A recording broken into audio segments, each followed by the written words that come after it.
At this moment, we have some updates regarding the signing battle between the Cowboys and the Commanders. With just over a week left until the end of the month, we've gained a slight edge over our rivals in terms of signatures.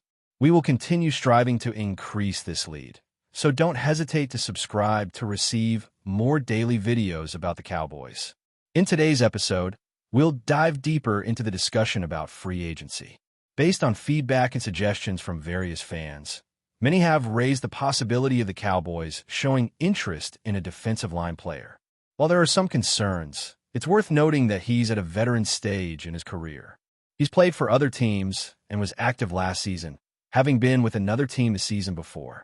What we've seen is that he's still performing well, both against the run and the pass, even though his playing time has decreased. His size is quite unique and rare, allowing him to play in multiple positions on the defensive line, offering flexibility both inside and outside, something the team still needs. I consider him to be a good run blocker, despite his advancing age. In comparison, I believe he stands out against other players at this point. When looking at the defensive line, I believe more is needed than just a few players. When I examine the defensive end position, I see that we have players, but how many of them are really better than him right now? For me, he's one of the best on the defensive line. Therefore, I fully support this idea. It's important to mention that I've addressed this before. It's not a new discussion. The question has always been, he's more experienced but still has quality. This has been debated in recent years, and he continues to prove his worth on the field. Defensive line players are a topic I fully support, and it's important to highlight some points. First, I've already expressed my support for this idea before. This is not a new conversation. The narrative has been consistent in recent years. Although he's older, he still delivers strong performance. Even at 38, he remains productive and will celebrate his 39th birthday in September. He is an exceptional athlete, a rare type of player who has managed to maintain a high level of performance for an extended period. However, financial concerns also play a crucial role, and perhaps the possibility of signing after the draft could be viable.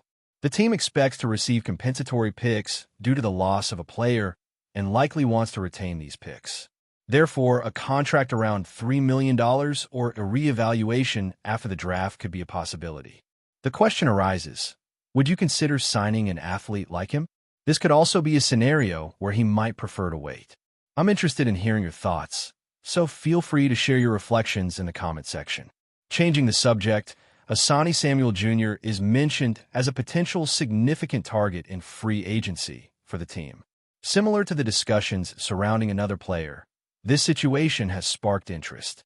It's important to observe the current state of the quarterback group, as a player with an affordable contract has returned, while there are uncertainties about another player's availability for the first week, as he might be sidelined for a while.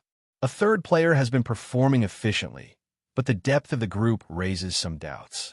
One player is recovering from an injury and has shown performance below expectations, raising questions about his reliability. Another could play the nickel cornerback role, although his experience in that position is limited. The team is also waiting for the recovery of a prospect who didn't stand out much. Another player is dealing with injury issues and might not be ready for the start of the season. Overall, the quarterback group doesn't present a notable strength at the moment. It's a roster with limited proven talent. Samuel Jr. had a reduced role last year due to injuries and inconsistency throughout his career. There was a time when much was said about another player who allowed the most yards in the league, a narrative that was supported only by a few specific analyses, and it's important to keep that in perspective. He has faced some inconsistency throughout his career. At another point, people were talking about an athlete who allowed the most yards in the league, a claim supported mainly by specific analytical platforms. It's worth noting that this narrative quickly lost relevance, and there was a time when discussions about yards allowed in the national scene focused on this same player and his team, a topic that has since been less frequently discussed. Asante Samuel was recognized as the player of the year in that context, but also went through periods of inconsistency in his career. However, we're now at the end of March, a time that typically results in limited options, and contracts during this phase are usually not excessively expensive. Would it be feasible to consider adding Asante Samuel Jr. to the roster? Share your thoughts in the comments section. using S to agree and P to disagree. Personally, I'd be quite interested in including Asani Samuel Jr., as the team needs support at the cornerback position and is currently lacking experienced players on the outside and in the nickel role.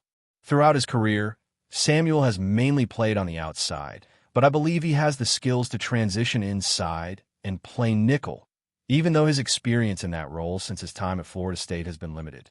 However, there is a significant concern beyond whether the team would commit to an athlete during free agency, which relates to the length of his arms. Samuel's arms measure just over 30 inches, and for more than a decade, the team has shown a preference for corners with longer arms. Since Will McClay took over the draft process with his scouting team, there has been a consistent tendency to avoid corners with shorter arms. The shortest among them has arm length of 30 and 5/8 inches, while most picks have considerably longer arms. This aspect has been crucial in understanding why the team passed on Asani Samuel in favor of another athlete, a choice that many people criticize. The team follows a specific parameter and rarely deviates from it, although there may be exceptions for unsigned free agents or specific external players.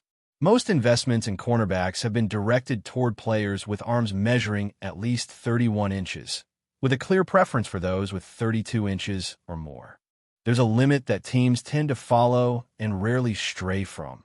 Occasionally, they may consider external players in situations like Come-On Hall. However, an athlete like Kuralim doesn't have significantly longer arms than those in the U category.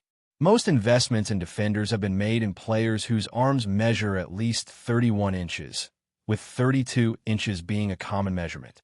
Given this, it seems that the team's personnel department, particularly in the professional recruitment area, relies too heavily on the evaluations made during the selection process, which creates some uncertainties. There are likely to be many discussions about the draft here. Regarding this matter, it's important to mention Trey Lance. Currently, the only backup for Dak Prescott is Will Grier, and it seems the team may follow the philosophy of a famous Tom M.O. quote about the difficulty of complicated situations if the starter isn't on the field.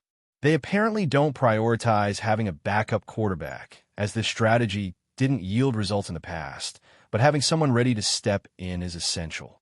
Is there a chance of a return? At the beginning of the offseason, Stephen Jones suggested this seemed unlikely. The team lost Cooper Rush, which wasn't much of a surprise, as they could have kept him if they wanted. It didn't seem like a priority, given the relatively low contract Cooper Rush signed.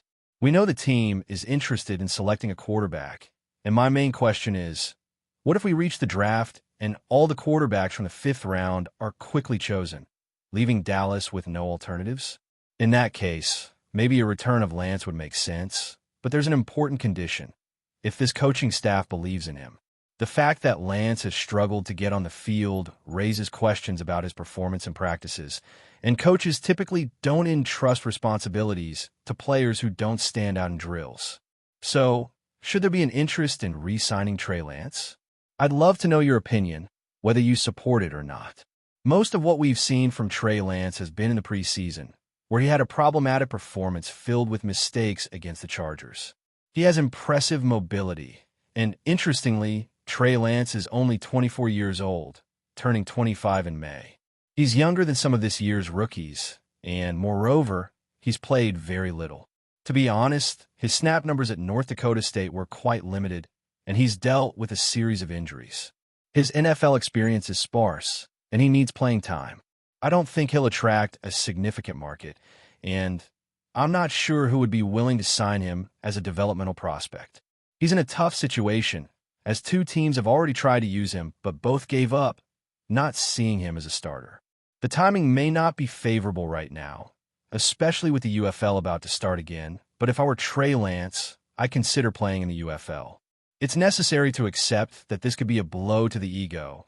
Going from a 3rd overall pick in the draft to playing in the UFL is hard to accept, but it would guarantee playing time, which is what he needs most at this point.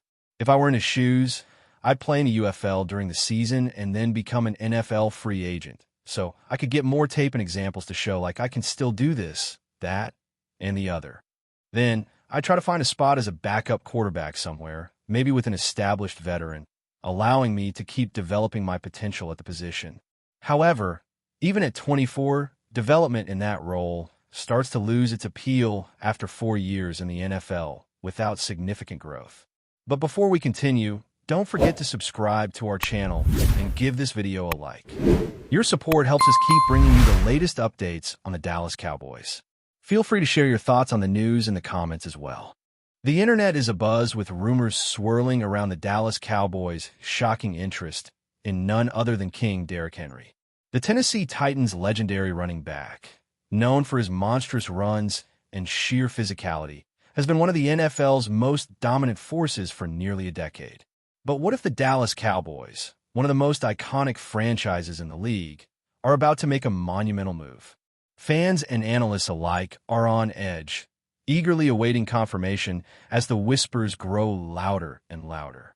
Could this be the game-changing acquisition that pushes the Cowboys over the edge to a Super Bowl victory?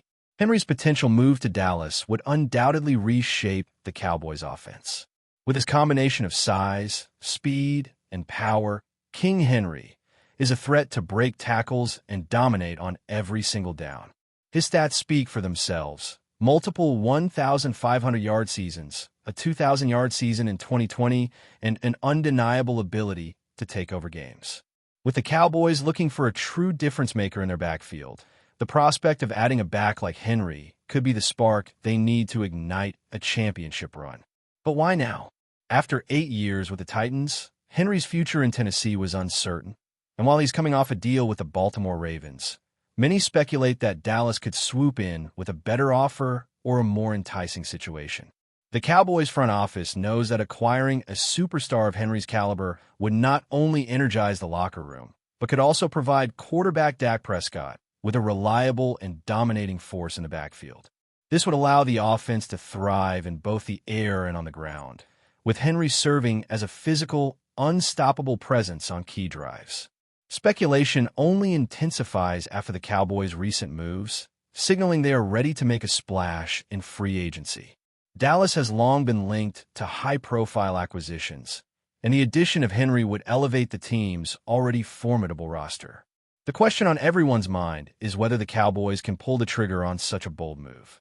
While they have other priorities, it's clear that the running back position has been a question mark, and Henry would provide instant validation. As fans anxiously await an official announcement, one thing is certain. The prospect of Derrick Henry wearing the star on his helmet has Cowboy supporters buzzing with anticipation.